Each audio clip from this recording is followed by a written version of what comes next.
All right, guys, on to building number 2. So we're going to check it out now.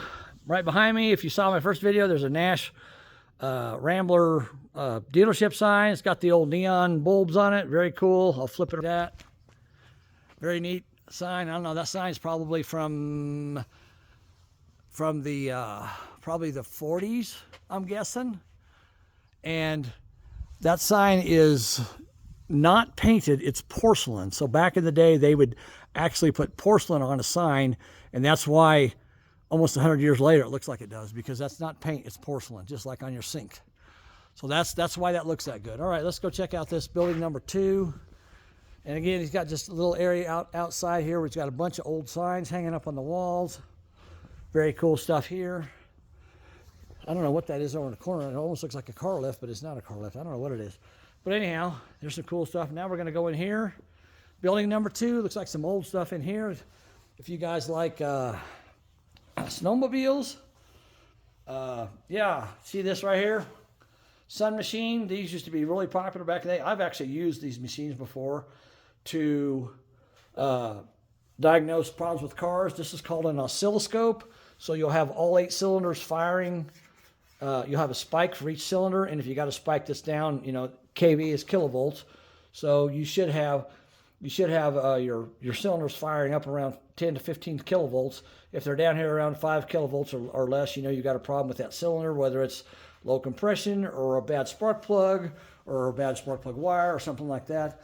So you can check that, and then of course you got your tachometer over here. You can use to check set your RPM within your carburetors. Okay. So anyhow, let me back this off just a little bit. There we go. So now we got a bunch of snowmobiles along here. Zephyr 399. Man, that's old. Wow, that is really cool. And the engine, oh wow, the engine is actually up front, which, you know, if you think about it, that'd be kind of nice to have the engine there, because all that hot air blowing off the engine would blow on you and help keep you warm. So not a bad idea. I don't think they do that anymore. I think they put them underneath now, but that's kind of a cool idea. So let's just walk down the wall here and look at these, then we'll walk back and look at the cars. Aaron's Aero 350S. Very cool. The guys look like he's nice and comfortable in the snowsuit. Columbia 340. Very cool. I'm sure these jet skis are these snowmobiles. Did I call them jet skis? Snowmobiles, Dave. Come on. These snowmobiles were probably used in this area at one point since I'm in Colorado. There's a, I don't know, snow jet, I guess. I don't know who made that, but it's kind of cool looking. I'm not sure what that box is on the front of it, but it's very interesting. And here's a whole bunch more Sun test equipment. Sun used to be very popular for test equipment. This is air conditioning service here. So you can put probes in to measure your temperatures. And here it showed what your temperatures came out to be. And of course you can switch between the probes. Here's an electronic engine tester, engine RPM, combustion efficiency, cylinder leakage, vacuum, volt ohm meter, and dwell. So you could use that to check all your stuff on your car back when they had points. And this is basically the same thing. Sun Master Motor Tester, it says. This has basically all the same gauges that one has. It's probably just a different model. And this here is a distributor tester. So you actually put your distributor in here, hook wires up to it, check your voltage, check your spark, set your dwell on your points and all that, which is very interesting. All right, back to the snowmobiles. Wheel Horse Safari 399. Oh, look at that. And he's pulling a sled for the kids to sit in. That's pretty cool. Pretty neat there. Ski Daddler. Okay.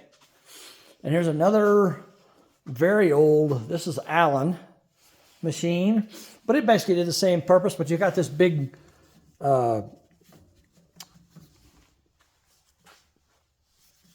wire loom full of wires. You got your timing light and your voltmeters and all that. You hook that all up to the car, and you can check your amperes, tach, volts, carburation. You can adjust a bunch of stuff there, so that's kind of cool. Again, they used to use these machines a lot back in the day to tune up cars. There's a John Deere snowmobile, kind of interesting looking. And over here, we've got a few more, so we'll show that. This says 1969 Ski Daddler by AMF. Okay, so that's why he's got these. They're made by AMF. And there's another one that's yellow. It's, what does it say? Ski-Doo. It says Ski-Doo. There's a Polaris back there. And then a Lionel? Snow Prince. But again, the motor's right in the front to keep you warm. I guess. I don't know. Very cool looking old snowmobiles here. All right.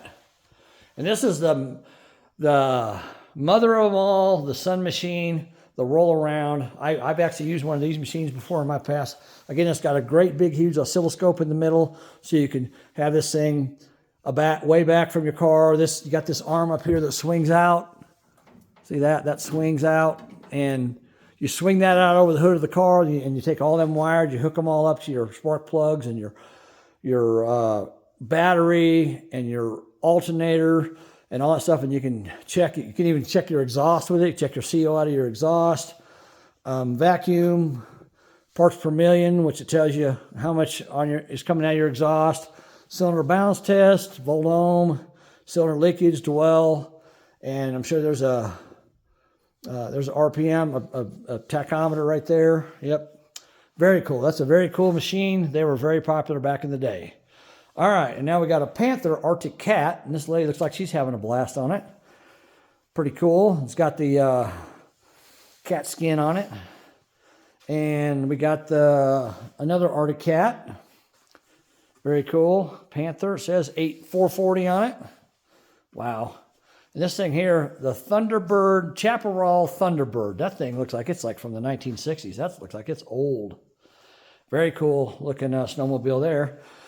This one here looks kind of futuristic. It's actually got, it looks like it's got two tracks on either side instead of one in the center like most of them had. This one's got two tracks, one on each side. It's a 34 TT, whatever that is. Anybody know what that is? Let me know. That's kind of interesting looking. Very cool. And we got the Grizzly Deluxe here. That thing's huge. Probably used maybe for hunting or for taking care of animals. Oh, look, it's hauling a sled with a man on it. So maybe it was used for like rescue operations as well to help people, maybe like a climber that had fallen or something. Somebody got hurt. And then beside that, we've got a Trail 90. A Honda Trail 90. How many of you guys remember these back in the day? I rode one or two of those back in the day. They're very cool. They're worth quite a bit of money now. So if you see one of these for sale and they're selling it cheap, you should buy it, turn around, clean it up, and sell it for triple what you paid for it. All right, here's the cars. I don't know what this is because it's not, doesn't have anything on it, but I think these cars probably need work. They haven't had work done on them yet. This one looks like a tree fell on it. It's got a crushed in hood, but that's definitely repairable. Nothing that can't be repaired. And it says the Nash 6 on the front, so it is a Nash. It's got a damaged windshield, so I'm assuming a tree probably fell on it at some point in its life. But look at this, guys. It's got wooden wheels, wooden spoke center wheels on it. How many guys have seen wooden wheels on cars before? All right, that's probably I'm going to say in the 19 teens, like 1914, 1915, something like that. I don't know for sure, but I'm guessing. This one here is probably about the same vintage. It's also got wooden wheels on it. They made wheels out of wood before they started making them out of steel. Again, I don't know what year this one is, but it's basically the same car as that one, so I'm guessing it's probably, these two are probably around the same year, probably mid-19 teens, 1915, 1916, 1914, something like that. Here's one that's a little newer. This is probably 1920s. And it's got, I guess, primer on it. Needs a bunch of help, but it's probably waiting in line to be restored. There's another old one there. Again, I don't know what year these are because they aren't marked. I'm guessing this one here is probably also mid-20s, mid-1920s, but it's in pretty good shape, looks like. Not too bad. This one here is in really nice shape. This one here is probably a 20... it says 1929 on the windshield, so I was going to say late 20s. So it looks, but it's still got wood wheels on it. So they still put wood wheels on some of them, even in the later 20s they did. So that's a very cool Nash there. This is a huge, like luxury type vehicle, probably used for like royalty or whatever, or people had a lot of money. So you'd have the chauffeur driving here, and they'd open the door. It's got suicide doors. The back doors open up backwards. So the rich family would be in the back, and the chauffeur would be up here driving them. It's got steel wheels on it. So it's probably a mid-30s, 33, 34 maybe. It says 8, so it's probably got a straight 8 in it. It's probably not a V8. And I'm right, because look at here. Here's one next to it. It's in really rough shape, and it's got 1, 2, 3, 4, 5, 6, 7, 8, straight 8 cylinder, straight 8 engine. Again, this is probably mid-30s, mid to late 30s, and it obviously needs a whole bunch of help. It's got wooden running boards on it, and you can see they're rotting away. But, I mean, it's inside, so it's not going to get any more damage to it. But one of these days, hopefully, it'll get restored and be beautiful. And this says, what does it say? It says Ambassador 6. Now, this car here would be probably in the early 40s, 42, 43 maybe. Here's a sticker on the window. Let's see what it says here. Indiana approved 1976. So this car was actually on the road in 1976 driving. So, yeah. But that was apparently the last time it was on the road, which would have been over 50 years ago. Pretty amazing. Or no, 49 years ago. Sorry, 49 years ago. But still, that's pretty amazing. Car looks pretty good for sitting here not running, or sitting around not running for 49 years. Again, I don't know what year that is. I'm going to say probably early to mid 40s. It doesn't say on it anywhere, so I'm not sure. And here's another one that's kind of like, it's pretty much, yeah, these two here are pretty much the same. This one here is in much better condition, obviously. And it was last driven in Ohio. It doesn't say. But it does say 95, 96, 97, 98. So in the late 90s, apparently this thing was registered to be driven, which at that point had probably already been restored and probably was owned and used in like car shows and things like that. And here's one next to it that's basically the same car. Again, I don't know what year these are. Probably mid to late 40s, I'm going to say. But this is another one. This one here says 1978 Colorado. So this car is probably an original Colorado car. Looks pretty good for being a Colorado car. Not bad at all. And here's another one that had some damage to it. Looks like some stuff fell on it. It's got some damage in the roof up there. Damage on the hood. A lot of these old cars like this, they would sit in a garage, and the garage would literally fall down on top of them because they sat there for so long. And I'm not saying that's what happened to this one, but it may have. I don't know. This is kind of an interesting looking car. It's a little different from the rest of them. It's kind of funky looking. I don't know what year it is again. It doesn't say, but it obviously needs some love. It's got some damage to it. It needs repaired. This one here's kind of got a funky looking two-tone job on it and some big old fat white wall tires. It says 1999, so I'm assuming right before the turn of the century it was licensed and being driven. But, I mean, it's got a pretty good paint job on it. It's got a little scratch on the fender there, but pretty good paint job on it. So I'm guessing it's probably was being driven in the late 90s. And this car here, it says on the license plate, 1925. So I'm assuming it's a 1925. Again, it's the roof is kind of messed up on it, and the paint's old. I'm sure it was probably, well, I know 1925, that was 100 years ago. There's no way it looks like this 100 years later. So this was probably restored, maybe in the 40s, 50s, 60s, something like that. And somebody enjoyed it, then it sat for a long time, and now it's kind of in disrepair, needs work done on it, but it's still a very cool car. And this one here is probably, just looking at the front of that one and the front of this one, probably about the same vintage, 24, 25, something like that.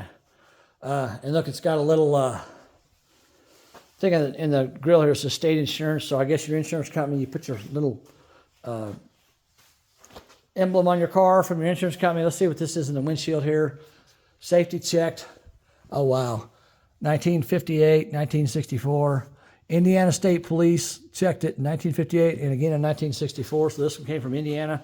And again, it's got the rumble seat in it back here with the golf clubs in it. Very cool. Got the spare in the back. Very neat. This car's actually in really good shape. There's the dash on it. It's got, of course, a manual transmission and the emergency brake over there on the side, wood steering wheel on it. Interior looks really good on it. This car here probably is drivable. I don't know, but and since we're here, we'll look at this one here. It's probably a little older car. It doesn't have near as fancy of a dash in it, but it's got the spare tire on the fender there. Then we'll walk back out here and we'll take a look at it. I don't even know if this building is for people to see because all these cars look like they need repair, but I think he just opened it up for me to be able to look at it. So again, you guys can look at these cars that are kind of unusual. Again, I don't know what year this one is, but judging from the look of these two here, that one there's probably, these are 25s. I'm guessing this one is probably a 28, 29. I don't know for sure, but that's what I'm going to guess. Again, it's in disrepair. It needs some work. The top's got a vinyl top, it's peeling on it, but it's got 2 spare tires. It's a pretty fancy car. This would have been probably high-end stuff back in the day. And of course, next to it's another one just about like it, and this one is in much better shape. It's green with black fenders. It's got wood wheels on it. These gigantic headlights are freaking huge. They're kind of funny looking. Look, he's got I guess a fog light in the front, a single fog light they could turn on in the bad weather. But anyhow, that's a really cool car. I like it. It's in good shape. It probably runs and drives as well. Look at the gigantic drum brakes on it. Look at the size of those drums inside those wheels. They're huge. And again, this is kind of an overall of building number 2. So it's got the snowmobiles on the side here. I think I call them jet skis. I don't know. I'm in dork sometimes. But yeah, snowmobiles on the side there. It's got a whole bunch of these cars down the line I just showed you. So that's building number 2. Kind of some old stuff there that needs some work done on it. But it's still very cool stuff, you know. To have this stuff and to save it like this guy's done a really good job. So, all right, that's number 2 building. So we're going to go on to number 3. All right, talk to you guys later. Bye.